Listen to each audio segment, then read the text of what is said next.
Virgos, you are going to transform your life now with the sun in Aries because you're now willing to move forward and change those boundaries. You're now ready to enforce the ones you didn't want to enforce. You're now going to be ready to move the ones you didn't want to move.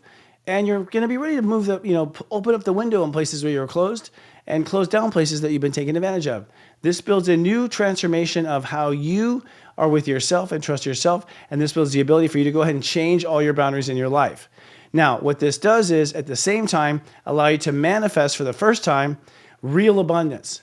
Because you haven't really trusted yourself on the inside, or because your boundaries were not quite set in stone, you really weren't able to draw on what you felt you deserved.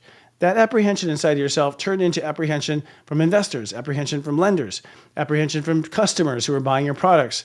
So the good news is by learning how to transform and trust yourself, you'll then inside of yourself be able to draw in more money, more value, and more material examples of that inner trust, what we call soul capital when it comes to values.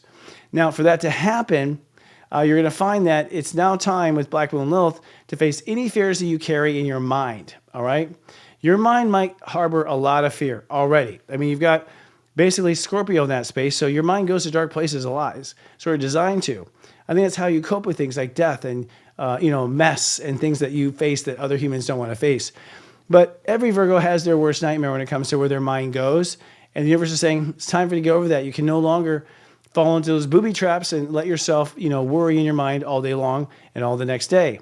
So you're transforming, your fears out of your mind.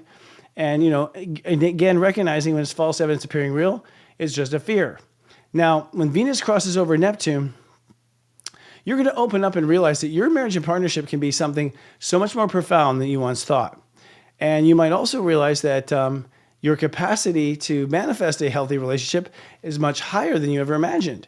So for all you Virgos who felt like you were cursed or doomed, Venus crossing over this particular part of your chart says, no, actually, you have a blessing in disguise, and that all that work you've done was so that you can have what you really want. So I think you're going to realize that you will get what you deserve, and I think you're going to realize that you deserve a lot more than you thought. So over the course of the month, it's really important to know that keeping your fears out of your attitude and fears out of your mind, and at the same time opening up to the fact that you are ready now for good relationships, these two alone, I think, are going to help you also manifest abundance, because you're going to realize that a lot of things that were not valuable are, in fact, are valuable. It was just fear and not you opening up.